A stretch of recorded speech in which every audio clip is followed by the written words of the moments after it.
Coming up next, This Week in Computer Hardware, Intel's fight to get to 14 nanometers, single-atom transistors that self-destruct, more 8-inch tablets, new GTX 760s, awesome water cooling, and oh yeah, Windows 8.1. It's all coming up next on Twitch.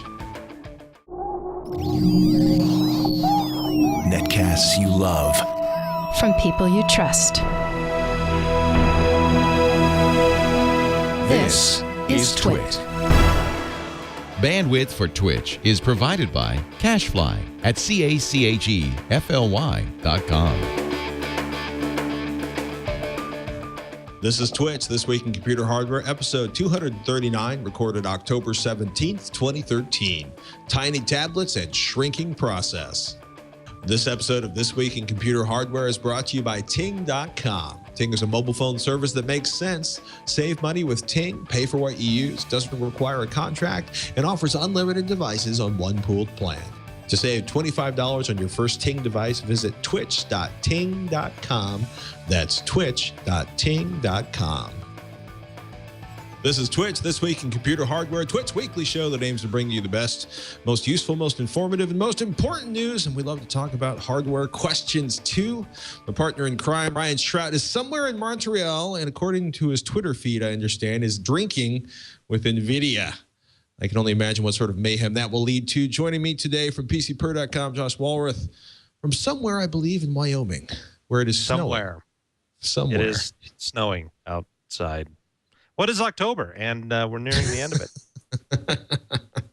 Yeah, I always amazes me when I'm talking to family in Colorado, and they're like, it's snowing. I'm like, it's June. You're done. They're like, no, we're not done. Oh. Oh my goodness. I'm just getting ready to put on my extra fleece just thinking about it. Windows 8.1 now available. Have you installed it yet, Josh? I have not. I probably will have to, because there's enough under the hood type advancements in file system. I mean, not so much file system, but certainly in the graphics department. 11.2, DirectX 11.2 is in there. They've done some other tweaks. So I would imagine an AMD would probably be quite happy if I were to do this, is get in 8.1, start using in the test rigs for the graphics, and go from there. How is CPU usage versus Windows 7? I mean, they're about the same, or is it a little higher? Or funny from what you've noticed. From what I've noticed, the thing that kind of blows me away is there's been some changes in Windows 8 introduced some changes in memory handling and how things were registered. So all of a sudden, there's a whole bunch of people who found out their 1 gigabyte of memory, basically low power, atom powered. I used to know the name of the little net PCs. Netbooks? That's the one. Yeah, it's funny. It's like, I own 2. I still have them. And I was like, oh, wow. Windows XP was atrocious on this. And then it got worse and worse and worse. And then actually Windows 8 for a lot of people made them usable again, because it was so much more efficient in how it was handling the ridiculously small amount of memory inside of those machines. But overall, I think the CPU handling is really good. The memory handling is improved. The thing I'm kind of actually excited about in Windows 8.1 is device encryption, which is kind of beyond BitLocker, basically encrypting everything that runs through the operating system on the hard drive. Unfortunately, my hardware won't support it because it needs to be. So I need to have connected standby and Windows hardware certification requirements for secure boot, and I'm just like, so the next notebook, maybe, if I'm lucky. We'll see how that goes. I don't know. It's interesting. Do you use touch at all? You just a mousing guy? My running joke is that I have access. I've been using a Windows Windows 8 laptop and a Windows 8 desktop, and in the office I pretty much live on this Windows 8 desktop. It's a Lenovo, really nice machine, all in one, big 24, 27-inch monitor, and the longer I have access to touch, the less I use it. Like I used to I almost never use it until someone's over my shoulder and we're looking at something, and all of a sudden I'm making windows bigger or pulling photos up. And I found that was really fascinating. And it's like, as much as I like the Metro interface on a phone or a tablet, I immediately pretty much dump straight into the desktop environment on a computer. And I can't decide if that's just because, you know, I've been using the Windows desktop for 1,000 years and I'm just not ready for that metaphor, or the fact that going sort of single application full screen is just so profoundly frustrating for me in Metro, because it's just a very inefficient way to use the screen real estate. But yeah, the longer I have access to touchscreens, the less I use it. And I've had some interesting, I was having actually a conversation with Dell about that, to see what their kind of response was. And I think at this point, the user base for touchscreens is so small, they don't really know how people are using them or if they are. So have you been, obviously you're not running Windows 8, and touchscreens in Windows 7 were just awful. Yes. No, I've messed around with 8 some, and but they were all in non-touch environments, and so you got to have the little chimes, the corner you got to mouse up to, and do multiple things to even turn off the machine. Some of those things obviously could be improved and streamlined, but eventually I'll do it, and I imagine I'll find workarounds for stuff I don't like, just like pretty much any operating system it has done from Windows 3.1 to 95, 98, and above. I'm just laughing because the chat room slashed by. Duper, there's only one available. Excuse me. That's an insult to drunken sailor. They earn the money they spend, and when they run out, they stop spending. So that, of course, being our pre-show conversation about the government trying to kill us all slowly and with great irritation. It's interesting. Have you seen any of the 8-inch Windows tablets that have been coming out? I haven't looked around for them. I know that they are getting there. Doesn't Lenovo have one, or is it Dell that's pushing this right now? I want to say Dell. Dell's got a new Windows 8. That seems really small. I can't decide if it's perfect, because a bunch of people I work with have been using the iPad minis and have completely abandoned their laptops for most usage.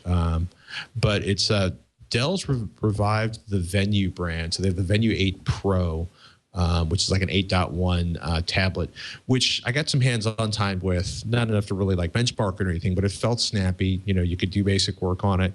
And then Lenovo's got the Mix 2 Windows 8.1 tablet. Actually, PC Per wrote that one up. And that's another one where it's Bay Trail system on a chip, 8.5 by 5.2, 0.32 inches thick, 350 grams. So they basically weigh nothing. 1200 by 800 display, 10-point capacitive multi-touch, front and back cameras, 2 gigs of RAM, not my favorite, 128 gigabyte of eMMC storage, support for micro SD storage, and it's $300, which is right on the cusp for a lot of people of an affordable toy. Yeah, that if that has a full OS on it, that's not horrifich. No, not at all. And it's been interesting that there's been a couple of manufacturers been playing around with $300 laptops with like 10-inch screens. And I'm trying to decide if there's sort of a low end of the market they're hitting, or people that just want super, super portable devices. It's funny because this is going to be so much more functional than anything that was running Windows RT. Because you can run the full range of Windows applications, at least within the restrictions of 2 gigabytes of RAM and the Bay Trail processor. But they're good-looking systems. The build quality is really good. I think that's one of the HP ones right there. Or is that the... That's HP. And, it's funny. They're like a thing now. So I'm kind of curious if it's one of those things where a whole bunch of vendors like bought into Microsoft's vision and they built these things and we'll never see them by spring of 2014, or if this is going to be sort of a new alternative to the iPad mini. Or will it just kind of be a shot in the pan and be like the netbooks that you have? I mean, how long do they try to sell those puppies? They just kind of went out with a whimper, not with a bang, I think.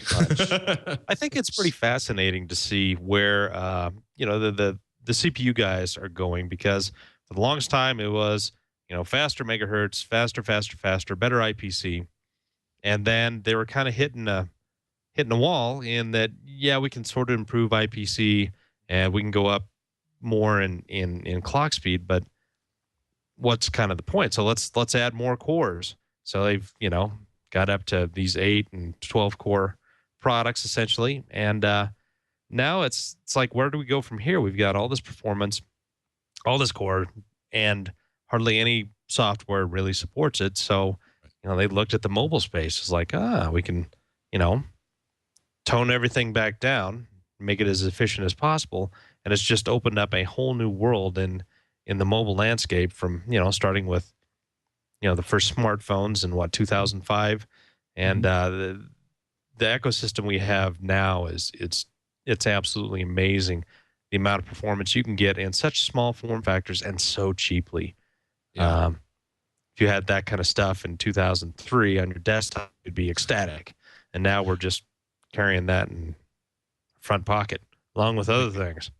Yeah, I was gonna say front pocket, or even more power in a freaking sub 1 pound 8-inch tablet. Yeah. I mean, and that's what's been so funny, because it's I guess it was the 2012 CES, but Intel was like, we want hand gestures, we want eye tracking, we want vocal interaction. It's like, what you want is things that justify building more expensive fast processors, because it's like, I gotta have a Core i7. Well, actually, if you're not rendering a lot of video or doing big engineering drawings, doing huge audio editing, or working with bazillions, the biggest possible raw photos, you probably actually don't need a Core i7. Or if you're doing gaming on a 4K monitor. Yeah. And that's kind of been a really weird thing, because traditionally I've always been like, I want it faster, I need it faster. And now I'm like, a Core i5 is really fast for like 90% of what I do. We're well past the old Pentium 2 266 days when that came out for $1,500, and you had to have it because it was damn fast. I remember 90 meg. A friend of mine edited it was basically a DOS-based multi-track recording application. This was like 92, 91, and they were using a 90 megahertz Pentium to record this entire album. It was amazing. They recorded it, they mixed it, sounds amazing. It sounded like a $200 an hour studio at the time, which is a lot of money. But yeah, that machine wouldn't load most web pages these days. No, not at all. Oh my goodness. PCs aren't dead yet. Not that we particularly believe the death of the PC, but PC shipments fell less than expected. Tablets grew less. Did you guys talk about this last night on the PC Per podcast, Josh? A little bit, but I don't think not terribly much. Because during this time, I think AMD announced today their earnings, Intel 2 days ago, and yeah, they haven't been dropping as much as a lot of people have feared. And part of that is, you can get a really good computer cheap. You can get an amazingly fast computer for just a little bit more money. Right. Intel came out and they had something like 12, was it 13? Something like $13 billion in revenue. They made $3 billion in net income. Even AMD made a profit this last quarter, and yes, yeah, no kidding. We need competition in multiple places from these guys.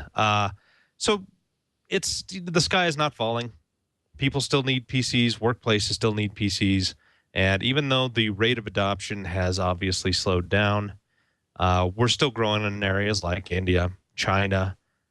People in the U.S. will still need new machines to replace those that are older and are broke down, and we still have advancements, especially in graphics still, that people can utilize on a day-to-day basis, not just people who are heavy-duty gamers, people who want to do some basic video editing and have an APU or something that can leverage the extra power that a GPU or onboard GPU can do. This is something that will make a difference in their day-to-day operations. So instead of, back in the great 90s when $3,000 will get you a pretty basic system, you can buy something really nice for $400 and, do everything you kind of need. And so buying a new computer is not nearly the investment it used to be, obviously. And so I think that has also allowed kind of the decline of the growth, decline of growth. That's an oxymoron. But yeah, it has slowed the decline of PC sales just because they're so stinking cheap and you can pick one up. And Windows 8, Windows 8.1, touch-enabled stuff, 3D graphics, all these things that still attract people to new PCs. Yeah. Yet I feel almost no compulsion to upgrade from my Core i7-920 that I've been running for the last 3 years. I'm almost there. Few people do, almost. Oh my goodness. 14 nanometer broadband chips have been delayed. Poor yields being blamed. Jeremy wrote this up for PC Per. Delays we first heard about June. Nice Canadian boy. Still true, broadband will not be available until sometime in 2014. This slowdown of their tick-tock strategy has been caused by the high density of defects on wafers, which is driving the yields down on these chips, which not only leads to less profitability, if I'd like to speak English and not gibberish, but also means that supplies will be too low to go to market with. Yeah, Intel likes to build up their supplies quite a bit before they do anything. I remember, again, back in the Pentium 2 days, they were putting those things in warehouses for about 9 months straight before they actually had released them. And in fact, they released them quicker than they wanted to because the 440LX chipset that was originally supposed to go with it was not ready yet. But AMD had released the original K6 chips and had taken the performance crown from the 233 megahertz Pentium MMX. So yeah, that's what Intel does. I mean, they like to stockpile stuff and then make sure that they have enough to kind of quench that initial demand and then be able to get enough off the line to keep it going. But we've talked extensively at PC Per about process technology. That's kind of one of my little hobbies that I like to pay attention to because it really is very important for the semiconductor industry to have a pretty solid march of improvements in process technology because we become more power efficient, more performant, more features in pretty much everything we do. Again, allows us to have these amazing mobile parts. But the jumps that everybody else has had from 28 to 22 and 20 nanometer, I mean, nobody's been able to do it. Only Intel is really pushing out products. Well, I mean, only Intel and the flash memory guys, they're at like 19 nanometers. But flash memory is a totally different beast than these complex CPUs, GPUs, any kind of ASICs that we see in any kind of processing. And so really only Intel has been at 22, effectively doing that. And they are going to make the jump to 14 by the end of this year. And it just hasn't been there for them. It's an amazingly complex endeavor to go to these, sub 20 nanometer geometries. And even the great Intel, who has spent billions and they have a lot of really smart guys working on these problems, they're still having issues. And that doesn't really bode well for the rest of the industry who's trying to get even just a 20 nanometer, much less 14. So yeah, it's not surprising that this happened. A lot of people were expecting, a pretty significant slowdown. And Intel, I mean, their roadmaps were aggressive, and they have been aggressive. And they've done a pretty good job in sticking with them. I mean, TikTok has not exactly been right on schedule, but instead of, 2 years, it's like 2 years and 3 months, 2 years, 4 months. And so it's not a huge delay that we're seeing. And again, we're probably going to see the first of these products hitting late Q1. I mean, don't nail me down to that, but that kind of sounds like when it's going to be. So they're not all that late. It's going to be 3 to 4 months, but still it should be a very, very interesting product. And again, the first one that will be 14 nanometer Tri-Gate based.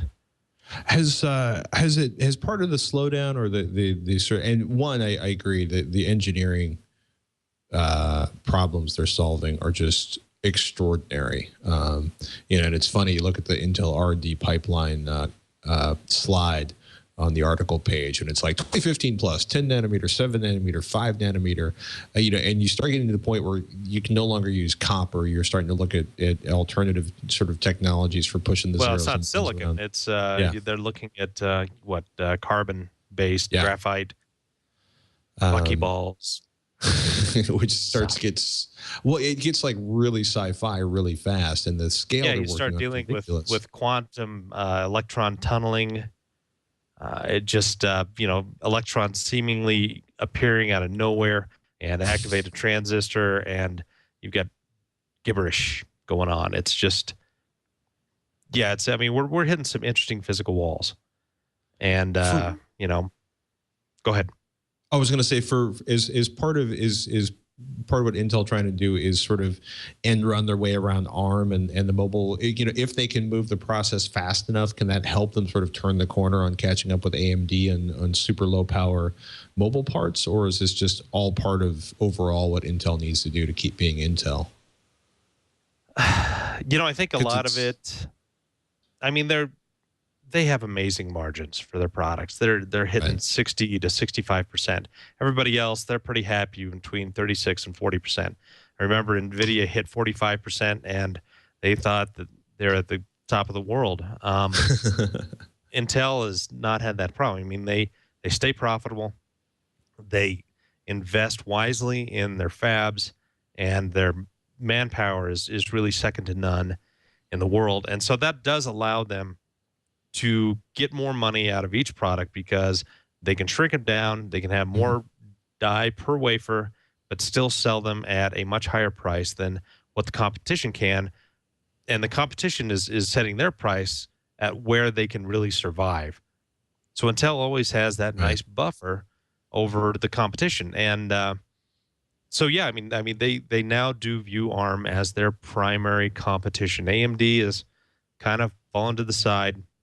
Not nearly as important. I doubt we'll see AMD ever reach 20% of market share again. I think they're like 16 to 17%. And it's pretty doubtful that unless they have something absolutely amazing that we have no idea about, they're going to stay in that area and under 20% while Intel controls the rest. But of course, the big growth is mobile, and ARM simply owns that area. And part of that is because their design from the ground up was low power, reduced instruction set, just a lot of stuff that gave it good performance for the power envelope that they were aiming at. And as time has gone by and they've had access to the smaller process geometries, they've improved in performance, they've enhanced their features, and certainly what they have now is very comparable to the Bay Trail series from Intel. And certainly that is an area where Intel is very, very interested in getting into because it's a big growth industry. And hitting a 14 nanometer part, and the initial Broadwells are all going to be mobile based. I mean, they're all BGA based at first. They may release a regular, type processor for the desktop, but it's all aimed at, extreme mobility, good performance, and I mean they want to rule that land as well. And the easiest way to get there, and I say easy with a grin and a nod and a wink, is by utilizing and leveraging their process technology. Because if you look back at Ottolini, I believe he was the CEO, he kind of really pushed for desktop and server. And those markets started to shrink, and they're like, well, we better catch up on mobile. The initial atoms were all based on much, much larger geometries and process. Like 45 nanometer, I believe, was one of the first Atom processors out there. And it took them, I mean, that they didn't update that forever. And then they had a 32 nanometer. And it was going to be, the initial roadmap was they would only get to 22 nanometer in like 2015. But he got, kind of pushed out and retired, or whatever you want to call it. New guy came in, and, they've really refocused and getting their mobile strategy back to where it needed to be. And so that's why we saw a really quick introduction going from 32 nanometer Atom to the 22 nanometer Bay Trail stuff. I mean, that was like within a year of the initial 32 nanometer part to what we're seeing now with Bay Trail starting to ship. So yeah, I mean, the sleeping giant has awakened, and the mobile market is a much more interesting place now than it has been in a while. And it was pretty dang interesting in between Samsung, Apple, AMD trying to put in there, Qualcomm being pretty aggressive, NVIDIA. And so, yeah, it's going to get even more cutthroat. It's you mentioned Apple, and I should bring up that Steve Jobs, the patent has held up the Steve Jobs patent on the iPhone, which was anonymously challenged. The 20 patents there in this gigantic 364-page document. I think everybody generally assumes it was anonymously challenged by Samsung and Google. But yes, yeah, the good write-up on Apple Insider. There's a lot of, there's been a lot of speculation and commentary on this over the last 9 months. But 9 months after the U.S. Patent and Trademark Office issued a tentative first office action invalidating an Apple multi-touch patent credited in part to co-founder Jobs, the body has reversed its initial determination to confirm all claims as patentable. Which, and I'm going to oversimplify for the sheer unbridled joy of it. But essentially, one, this means that the strategy employed most likely by Samsung and Google has backfired because it's strengthened the patent rather than invalidating it. But it looks like a huge, some of the core interesting things in multi-touch have basically been nailed to the floor by Apple. And if you've never read the patent, it's a stunning read full of just plot twists and excitement. Touchscreen device method and graphical user interface for determining commands by applying heuristics. And it's just basically multi-touch screens and what the iPhone did that nobody else had done to that point in terms of the mobile market. So, man, the mobile market, the sort of Apple-Samsung battles are getting ugly. Meanwhile, Apple is still buying chips from Samsung or using Samsung as a fab, which is well, yeah. The Samsung is one of those companies in the world. I mean, I think they produce chips. I mean, like massive cargo transports, and they do the most basic products. It's just such a massive, large company, and often the infighting in between divisions is intense. And so, yeah, you've got the screen guys, selling to Apple and whatever. You got the foundry guys wanting to get as much Apple business, but then you got the Samsung, chip design guys who are competing against Apple, and they're both trying to get, chips into other handsets. It's just insane. It's a schizophrenic company, to say the least. I like what B-Tree in the chat room just posted. Patrick, it's called a mutually abusive relationship. Except everybody's making a lot of money. Also, it's funny, we were talking about process before. Scott Michaud posted, quote, in 2012, a single atom transistor was fabricated using a phosphorus atom bound to a silicon surface between two significantly larger electrodes. This transistor could be said to be a 180 picometer transistor, the van der Waals radius of a phosphorus atom. And for those of you who, like me, were not up on the picometer measurement, it is 1/1,000,000th of a meter, which, to use the vernacular of my native New Jersey, is really damn small. It is, but the problem is it could handle something like 500 switches, and then it would self-destruct. So, perfect. Yeah, it's got to be perfect for something. I don't know. First version of everything always sucks.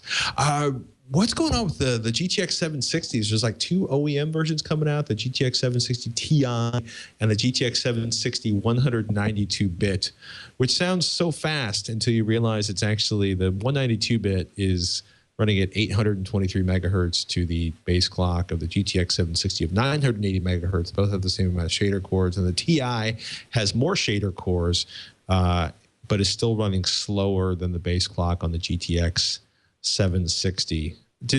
is this one of those things where NVIDIA just decided to name a couple more GPUs in a way that's going to confuse the marketplace even more while shopping? Well, there are some issues at NVIDIA with product placement. You've got the Titan at the top end, $999. You got the GTX 780s at around the 650, 600 range. Then you've got the 770s at the $400 range. And then below that, at around 240, is the 760. That's kind of the meat of the market, and they've got no products, while AMD has done a pretty good job in stretching out their products from in between $100 to $300 plus. So for example, the R9 280X is $299.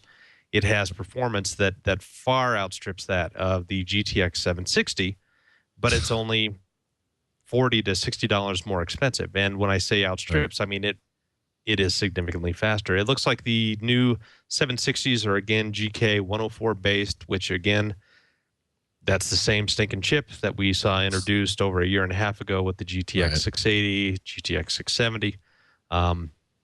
So yeah, they created two more SKUs, one higher than the regular 760, one lower, to kind of fill in the gaps where they can more adequately compete with AMD and their new kind of refreshed lineup of Pitcairn and Tahiti GPUs. And as far as I know, the only information comes from GeForce.com, which is NVIDIA. So I think they broke their own NDA. But again, these are OEM only. You can't buy them unless you're buying an entire system, unless there's enough. I don't really see there being enough demand for these parts for them to break them out of the OEM silo, but I have been wrong before about GPUs. Valve Steam controller demo. If you've been excited about the Steam Boxin, certainly we've been talking about them a bunch. Jeff Bellinghausen, the former chief technology officer at 6 Sense, currently works for Valve with their hardware initiative. And did he do this exclusively for PC Per, the walkthrough? Oh no. Okay. No. I was like, wow. I know. Would have been quite the coup, but alas, 'tis not the case. I'm reserving judgment until I get my grubby little paws on one of the actual controllers. I'm really curious to see how the dual thumb pads, which I don't think is actually haptic feedback. I'm just not. I'm kind of confused about how that is. You've probably seen that comic of the guy with the controller and it's got the portal glow around it. Have you seen that comic? It's like, yeah, I can feel the haptic feedback already. It's Gabriel sitting shirtless and he's got some, you don't want to. Yeah. There. There's certain things I don't want to search for because what has been seen cannot be unseen in Google. I got to say I've played around with some phones and I actually some Android phones where I was getting to use the haptic feedback, and I like it. I'm just not entirely sure how it fits with a game controller. I don't know. It'll be interesting. But yeah, Portal 2, Counter-Strike, Global Offensive were demoed. Right thumb emulates the movement of a mouse. Left thumb activates a virtual D-pad. And at the same time, we've seen some interesting startups around turning tablets into customizable controllers. So I can't say if I'm excited because we haven't had any real advances in controllers in a while, or if I'm going nuts because, and I'll sort of jump ahead in our rundown. There's been another sort of virtual reality system funded on Kickstarter. So let's see, where is it? 1,967 backers, $483,563 pledged of the 400,000 goal, and there's 28 days to go for the Cast AR, the most versatile AR and VR system. 3D holographic like projections are fully immersive environments in virtual reality. I think I'm starting to get sort of, okay, these are glasses. They're designed to allow you to have a virtual reality experience while staring through the lenses, but I'm starting to get completely over all of the virching stuff. Yeah, but they beam the light into your eyes, just kind of like the world reflects light into them. So it looks like it's certainly a unique implementation as compared to the Oculus Rift. Right. Oculus is, very much more traditional, and they've got, 2 LED screens and, the lens and all that. These are really kind of interesting. I'm curious about the physics and the optics behind them and how well they actually work. I think at this point, go ahead. Yeah, I mean, we, saw remember that stinking, what is it? Star Trek, the Next Generation, where they had that game that beamed directly into your eyes and it took control of the Enterprise and everything. But yeah, I mean, it's essentially the same thing. I mean, they're kind of getting away from the middleman, which is LCD screens, and just beaming the images into your eyes. So I think that's kind of cool. So I have to say, they were here yesterday, and I was using them, and they're amazing for being a prototype, actually. They are great. That's funny. I think actually Veronica got to demo those on Monday's show. I hate you people. Nobody ever comes and shows us interesting things in Laramie, Wyoming. Nobody. They do. Yeah, this is not a lot of technology. And so the one other thing I'd like to add is it's very hard to show the experience without actually doing it. You can't really film it. It's a combination of like the projection screen, and you kind of have to do it a little bit in the dark. And yeah. Wow. I should probably actually apologize to Jerry Ellsworth right now, because Veronica was really excited about these on Monday's episode of Techzilla. Quote, 3D gaming glasses that don't suck. All right. I'll be excited when I get my grubby little eyes on them. Oh, goodness. Meanwhile, and I'm going to mention this one just for Mr. Shrout, who a couple of people in the chat room have asked. He is in Montreal hanging out with NVIDIA, apparently at a hockey game right now, getting his beer on. But it's funny, Dave Thier wrote up at Forbes, the CEO promises Oculus Rift won't make you sick. And that was the Oculus CEO, Brendan Arib, talking at the Gaming Insiders Summit in San Francisco. So with the newest update to the headset, he says he's finally getting to be able to use it. I was able to stay in it for 45 minutes. He said usually I can't stay in it for more than 2 minutes. So reducing latency and screen judder apparently were the secrets. And it's interesting. Thank goodness to watch they got John Carmack on there. Are you saying that in a serious way or in a snarky way? No, I mean the dude checking. Understands optics and latency, and he had done a lot of stuff in his game engines to take care of a lot of the negative issues that we see. It's why the Quake series and Doom and whatnot have been kind of the Twitch first person shooter, because it's very predictable. Very low latency. And yeah, these are things that he does very, very well when he looks at code and looks at implementations. We should take a moment to thank our friends over at Ting, who are sponsoring today's episode of Twitch. This episode of This Week in Computer Hardware is brought to you by Ting.com. They're a no BS mobile service. It's pretty simple. You pay for what you use. You don't require a contract. You get the devices in one pooled plan. It's really simple. They're an MNVO, a reseller of the nationwide Sprint network. And the deal is you buy your hardware. They give you the best deal possible on the service. So, basically, man, there's no surprises. They're really simple. I actually have 2 devices on Ting. I've got a Galaxy Note 2 and a wireless hotspot.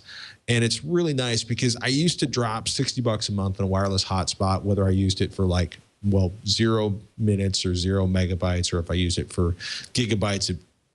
And pretty slick, right? You can choose their extra small bundle. You pay a minuscule amount monthly, and if you don't use the data, it rolls over. If you use more data, you don't get slammed with some vicious overage charges. They just drop you up to the next price bucket, so it's pretty manageable. You're not going to get beaten to death because, say, the kids got a little nutty with Netflix while the family was on a road trip. They have a new ETF relief program. If you're basically paying to get out of your old contract to come to Ting, they'll give you a credit for 25% of your ETF, up to $75 per device. Just purchase your device through Ting, port your number, then submit your final bill with your ETF detail from your previous carrier. And they've got the information for that up at ting.com/ETF. It's nice. It's really nice. It's really simple. Voicemail, caller ID, tethering, hotspot, three-way calling, call forwarding. It's all part of the service. They're not going to sort of give you like, well, it's going to be $3 a month for voicemail and $35 a month if you want to use it as a hotspot or for tethering. But it's really cool. Basically each device on your plan costs $6. If you use a lot of data, you pay more. If you use less data, you essentially pay less. And the customer is really good. I've used it twice. I've had people answer on the phone. They've followed up with email summarizing what we talked about. You can go to help.ting.com, check things in the forums, contact them directly. Really good account management inside the website. And I really like them. You purchase your mobile device from Ting, should be in your doorstep in 2 to 5 days. Activate your device. You can port your existing phone number. There are a fair amount of Sprint devices because this is a Sprint-based service. They're a reseller of Sprint service that you can port over to Ting. And I got to say, it's good stuff. I use it. I use it every month. I pay the bill every month quite happily. I use it all the time. Twitch.ting.com if you want to support the show and save yourself a whole bunch of money. And by the way, I highly suggest you go check out the savings calculator at the Ting website. The wife's not quite ready to replace her iPhone with an Android device, but if I can get her over that step, we might be able to save a couple grand a year on our cell phone bill, which is astronomical. So do us a favor, visit Ting today at twitch.ting.com. Save money, better manage your mobile phone usage with Ting, and you can save $25 on your first Ting device when you sign up. So twitch.ting.com and start saving today. And we want to thank Ting for supporting This Week in Computer Hardware. And I just want to say one more time, I'm officially now excited about the AR. What are you excited about? Would you just tell us what you're excited about? That you're officially excited about. I'm officially excited about the Cast AR. I was just frustrated. I'm just frustrated that we keep seeing all of these amazing devices that have new sorts of inner controls and immersive events, but they all never seem to finalize. There's just one vomit-inducing helmet after another, but. Burke says it's amazing. Veronica says it's amazing. So watch Triangulation from yesterday on the twit.tv network. We talked to Jerry. We tried to show you the product being demoed for more than an hour. There you have it. Anybody vomit while they were there? Burke? No. Burke says no. That may be the strongest argument for it of all. XSPC Race Storm 750 EX240 Wally cooling kit. Waller cooling. Overclock your Wally water cooling kit. That was written up on PC Per this week. Good, bad, or indifferent? Maury seemed very excited about this one. He did. He liked it. It's a big cooler. It's got 2 fans. Dense radiator. The build quality is actually quite nice. They have the entire kit. Yeah, I mean, it's all anodized metal. Mm-hmm. The reservoir is nice and big. It's got I think it's LED lit through several parts. Again, it's well built, well designed. It fit in a multitude of cases, and it performed very, very well. It is a higher end product as compared to the self-contained liquid cooling that we see from Corsair, Antec, others. And so you're going to pay a little bit more from this, and it's going to require maintenance as compared to those self-contained units, but you're going to get probably a longer lifespan out of it. Going to have probably better cooling because you've got a much larger reservoir than those other products. So, I mean, you can sink a whole lot more heat into it than you can with these other self-contained units. So, I'm not entirely sure how much it cost offhand. I didn't read all of it because I'm winging it. Like I said, I can do that with the best. But yeah, we talked about it last night, and it's a nice product, but you're gonna pay for having that. It's not. I mean, it's not too vicious. I paid almost as much for a block without a radiator or any plumbing a few years ago, but $150. It's not that much more expensive than some of the fancier Corsair Hydro series. Because I think like the H110 is like up to like $130 now. But I will say the thing I like so much about the self-contained or the pre-assembled kits is never having to worry about getting any kind of antifreeze or water on my motherboard again. That can get Don't worry really about the expensive. stains, but you certainly do worry about booting it up for the first time and discovering you've got a leak and some really interesting crackling sounds coming from your computer. Why is the magic smoke leaking out? The magic smoke. The magic smoke. We got a couple of questions from the chat room to kind of wrap up the show today. Weebs says, Patrick, is the Mac Pro form factor the future of PCs? Josh, are you feeling the hollow tube full of Mac joy that offers almost no internal expansion? Do you remember the Mac tissue paper dispenser? That's kind of what it reminds me of. I mean, it's an interesting design, and thermally it makes sense, but expansion-wise, not so much. But yeah, it's going to have what, 2 Fire Pros in there at max. So I'm kind of curious, what kind of heat does come out of that puppy. It's going to be an interesting design. And a couple of days after that was announced, and D-Link had one of their vertical cylinder routers that, of course, it looks kind of strange when I do this. And yeah, let's not go there. Let it go. The form factor of the future. Well, if you're thinking about physics, right, it works. There's a reason cooling towers at nuclear plants are designed that way, right? You got your venturi, the air comes up, everything's good, heat should go out, power supply should be at the top of the computer, yada, yada, yada. But, man, it's a tough, everybody I know, and there's a lot of people in this building that have been running Mac Pros because of the video editing that we do here. They look at that and they're like, that's nice. Where am I going to put my hard drives? And suddenly you've got, there was a picture somewhere on the web where it was like a Mac Pro and the new Mac Pro with, basically of Thunderbolt expansion chassis to basically make up for the lack of expansion inside of the new Mac Pro. It looks beautiful. I mean, from a physics standpoint, it makes sense. It looks beautiful.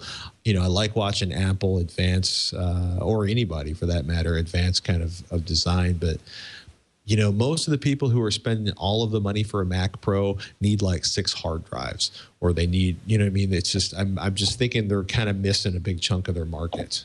Or I'm just obsessed with storage because we edit video here and, we fill terabyte drive. Well, guys willing to pay that amount won't really mind the extra amount paid for that whole 6-port Thunderbolt caddy that's, another $2 to $3 grand. It's pocket change for these people. I like what Old Geezer says. Hard drives get duct taped to the outside of the unit. Oh, there it is. Let me put from the chat room, we also have the picture, the terrible, cruel picture of the Mac Pro expansion. That's unfortunately true. Oops. Oh, and Uncle Big Android says, Patrick, I just did take an H50 out of a machine that ran for 3 years and finally had a radiator leak. I wonder what caused that. And Duper says, are those AMD cards, the new Mac Pro, any good for gaming? It's kind of. Essentially, what, HD 7970s? So I was going to say. But we don't know how well Crossfire works in Mac OS. Yeah, and I'm not. You're not going to pay that kind of money to about Mac game. gaming. Yes. Yeah, Bonsai says, Patrick, they're just planning on everybody using an obscenely expensive SAN or NAS, which would make sense if Apple was actually still in the SAN or NAS business, but they basically walked away from enterprise support, stomped away from enterprise support, utterly abandoned enterprise support. I think they're more into the sort of lone user with a giant stack of hard drives, although maybe the lone users are going to have giant SANs in the back of their homes in the near future. Interesting thoughts. No. It's thumbsticks, really big thumbsticks. And on that note, anything exciting coming up on PC Per this week that you can talk about, or is it? Oh, geez, I've got a. Actually, oddly enough, I do have a process feature coming up, talking about how that has affected GPU performance and why we're not seeing, the aggressive architectural shifts that we really have been seeing for the past 20 years. And those are coming to seemingly a screeching halt. So I'll be doing that. I think we've got some of the new R9 280Xs cards, R9 270X as well. We'll be working on those, some CPU reviews. Ryan's, again, in Montreal. Some interesting stuff could be talked about tomorrow, so you'll really need to tune in. I can't say a word, and in fact, I don't really even know, but Ryan's excited about it, and pretty much everybody who's anybody is in Montreal, which explains why you and I are not. Are holding down the fort. Yeah. You're from Wyoming, me in San Francisco. Oh, my goodness. Oh, man. Yeah, we just did the Sonos Play 1 review, came up on TechZilla yesterday. We are having some fun, actually, with Windows 8.1. We're going to do sort of our survival guide and get our hands onto some of the new features after I've run the final version for a few days. It's actually my exciting task after we finish recording the podcast is to get 8.1 running on my system, hopefully without doing any permanent emotional damage. I've gotten pretty good about remembering to back stuff up. And yeah, at this point, I'm also kind of waiting to see for the iPad to be coming up in the next week or so, because I'm almost ready. I do a lot of navigation with the iPad, and I'm almost ready for a new iPad. Almost. We had about a month in the summertime where nothing went on because the spring was insane, and then like nothing, and now it's just ramping, flooding again. Yes, because they want us to buy everything for the Christmas. Buy all the things. And then get bludgeoned half to death at CES. Yes. Oh, my goodness. Oh, and TechZilla is going to SEMA this year. So we're going to do the CES for car, which I am very, very excited about. Nice. Because I like cars and trucks that go fast and cars that go faster and tires. Oh, my goodness. The tire vendors at SEMA will frighten you. And I can't even explain to you. Tire vendors you've never heard of from countries that are about the size of, I don't know, Vermont, with gigantic booths full of tires. It gets a little surreal. And on that bright and slightly surreal note, I want to thank Josh for stepping in to fill in for Ryan. For Ryan, who is in Montreal, and go to PCPer.com tomorrow morning, or I should say Friday morning, to find out hopefully what's going on with NVIDIA up in Montreal today. And it's really stinking early. It's like 8 o'clock Mountain Time, 7 o'clock. You don't even wake up until 8:30. Maybe it's going to be a bad announcement. So they're getting everybody racked up at the hockey game and getting their beer on so they can sort of be half conscious as the major announcements are done tomorrow morning. We will see. Thanks again, Josh. And thanks for having me. Oh, it's my pleasure, man. As always. Thanks again to the chat for hanging out with us. And remember, if this is your first Twitch podcast, go over to twit.tv/Twitch to find all of our podcasts and information on how to subscribe. And if you want to email us, email twitch@twit.tv. And we're going to have more of the regular viewer questions on the show next week. Thanks again. I'm Patrick Norton, and we'll see you next week on Twitch.